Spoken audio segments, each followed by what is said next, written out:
Eh bien, salut à toutes et tous. Ça fait quelque temps que je n'étais pas revenu sur des sujets importants qui concernent tout le monde. Les blagues, les virées, les balades, c'est bien, mais de temps en temps, certains fondamentaux méritent qu'on y accorde de l'attention.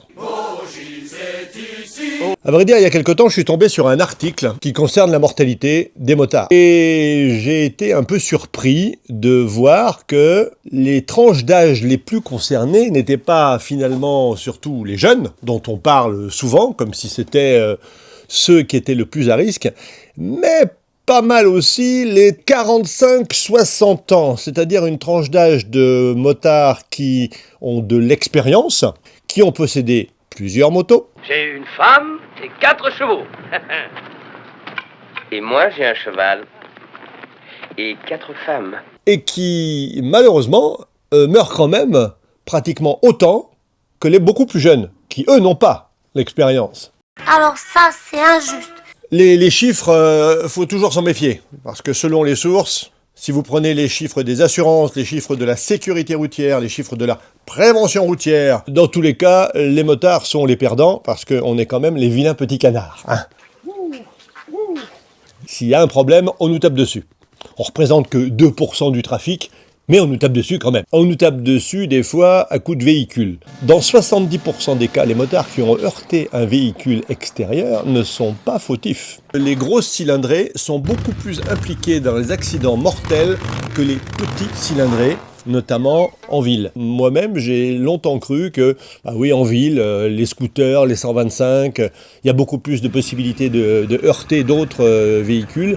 C'est sur les routes de campagne, quand il fait beau, bien dégagé, que l'accident, s'il doit arriver, là, je crée. Parce qu'on se méfie moins, bien sûr. Après, je me suis demandé quand même, pourquoi est-ce que des conducteurs qui ont souvent en moyenne 30 ans de permis représentaient autant de cas d'accidents graves? Est-ce qu'à un moment donné, l'expérience ne jouerait pas contre nous? Nous ne sommes pas trop vieux pour ces conneries. Nous ne sommes pas trop vieux pour ces conneries. On peut se poser la question, hein. C'est ce qui est arrivé au capitaine du Titanic. Dans beaucoup de sports, parce qu'on peut considérer la moto comme un sport, même si c'est pour du tourisme. Quand on prend beaucoup d'expérience, finalement, peut-être qu'on se sent un peu trop en sécurité. Non, mais c'est bon, je l'ai fait 3000 fois, j'ai l'habitude maintenant. Et c'est là où le problème arrive. Comme la grande majorité des motards sont des hommes, et que nous avons tendance à surestimer nos capacités tout au long de notre vie, avec un pic quand on est plus jeune, si on ajoute à cela l'aspect compétitif dès que l'on est en contact avec d'autres, qui, même s'il s'atténue avec l'âge, ne disparaît jamais complètement, nous sommes donc régulièrement aptes à faire des bêtises. Et dire le contraire, ce serait vraiment être de mauvaise foi. Il y a une partie des motards qui sont revenus à la moto à la cinquantaine. Ils en avaient fait quand ils étaient jeunes.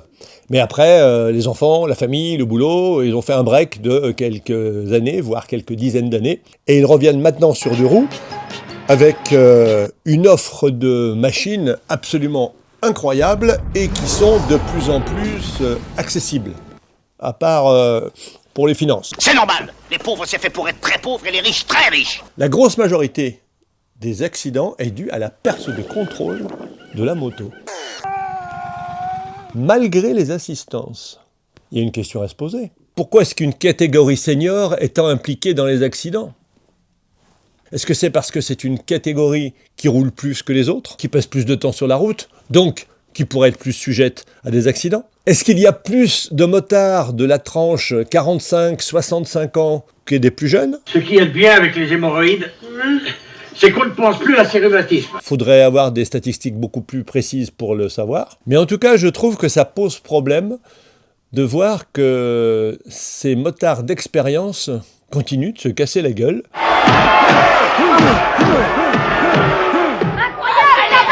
Si vous avez des commentaires là-dessus, ça m'intéresse d'avoir vos opinions. Peut-être tout ça fait-il partie d'un contexte plus global qui fait qu'on est cocooné de partout et que la moto n'échappe pas à la règle et que tout ceci peut donner une fausse impression de sécurité. J'ai pas mal de potes qui ont comme moi une soixantaine d'années et qui ont des motos modernes.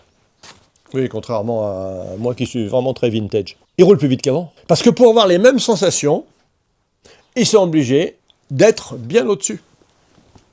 J'ai un copain qui a roulé des années avec une 900 TDI. Quand il est passé à la GS, il fallait en faire sacrément plus pour pouvoir coller à sa roue. C'est une GS, c'est pas pour rien que c'est la moto la plus vendue en France, à son guidon, et j'en ai essayé, j'ai roulé avec pour voir. Effectivement, ça gomme une grande partie des sensations, et la moto elle passe. Waouh! Ouais, jusqu'au moment où... Et c'est pas la première fois que ça arrive ces dernières années. C'est pour ça que je m'étais dit qu'il fallait en parler. Parce que j'ai peur que beaucoup d'entre nous ne se rendent même plus vraiment compte à quel point les motos sont devenues performantes. C'est une moto. Mais dans la vie de tous les jours, nous cherchons la même chose. la fiabilité, déjà, et puis du plaisir de piloter. Et s'il faut rouler beaucoup plus vite pour le trouver, ben du coup, le danger, il sera là beaucoup plus vite aussi. Je voulais parler de l'arsouille. C'est quand vous roulez avec des potes, et que d'un seul coup, il y en a un qui se dit « Tiens, j'y vais !» Il passe devant, et certains essayent de le suivre. Il ouvre la route, et pendant un petit moment, ça trace dur. Ça ne dure pas très longtemps, on se fait bien plaisir, on monte un col en montagne, une petite route de campagne, il faut que ça tourne, sinon c'est pas très intéressant. Il n'y a pas besoin de rouler très très vite, mais par contre on frise le bas-côté, enfin vous savez ce que c'est quoi. Et on s'arrête, et on est bien content. Maintenant j'ai constaté que quand on roule à plusieurs, le rythme était beaucoup plus élevé qu'avant. Mais il n'y a pas l'arsouille. C'est-à-dire, on roule plus vite un peu tout le temps, mais il n'y a pas ce petit côté, on se promène le nez au vent, et d'un seul coup, il y en a un qui décide d'enquiller. Ce qui fait toute la différence. Et quand on en parle des fois aux étapes avec les potes, ben, ils comprennent bien que de toute façon, vu qu'ils roulent déjà plus vite, ben, à un moment donné, c'est difficile de rouler encore plus vite. Mais plus blanc que blanc, qu'est-ce que c'est comme couleur? Mais ça veut dire qu'on ne fait plus vraiment la différence entre le moment où on peut et le moment où on peut moins. Et sur la route, il y a très peu de moments où on peut commencer à enquiller dur. Ce sont des petites fenêtres de tir qu'il faut détecter. Et ça, c'est l'essence même de la moto. Aucune assistance ne le dira jamais. Il y a une méthode pour rouler moins vite. C'est assez simple. C'est prendre l'air dans la gueule. Ça permet aussi de garder ses points de permis. Mais c'est moins pratique pour les longs trajets sur autoroute ou quand il y a des intempéries, évidemment. On ne peut pas reprocher aux utilisateurs de chercher davantage de confort. Le souci, c'est quand le confort endort la vigilance et qu'on oublie à quel point le risque est présent. J'ai l'impression que je me répète. Bah oui, en même temps, c'est ma vidéo, je fais ce que je veux. Mais vraiment, ça fait des années que je réfléchis à ça et comme je continue à rouler tout le temps et que les potes que j'ai autour ont tous fait le choix d'acheter des motos récentes, moi, je me fais toujours autant plaisir. Mais je vois bien qu'il y a un décalage avec ce qu'ils ressentent au guidon de leur bécane et ce que je ressens au guidon de la mienne. J'aurais pu intituler cette vidéo « Comment ne pas mourir en moto après 60 ans ». D'après les statistiques de ma chaîne, la grande majorité des motards qui suivent ont plus de 50 ans. Vous savez tout ce que je viens de raconter. Mais c'est pas parce qu'on le sait qu'on l'applique forcément. Moi, le premier.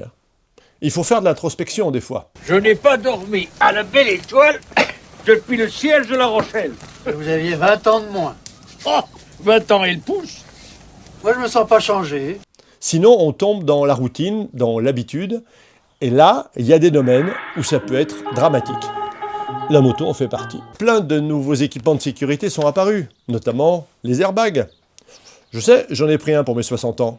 Comme ça rassure ma femme et ma famille. Mais c'est pas parce qu'on a un airbag qu'on va prendre plus de risques. On roule comme avant, mais comme il y a un équipement de sécurité supplémentaire, du coup, le risque en cas d'accident diminue. Et ça, c'est de la technologie intéressante.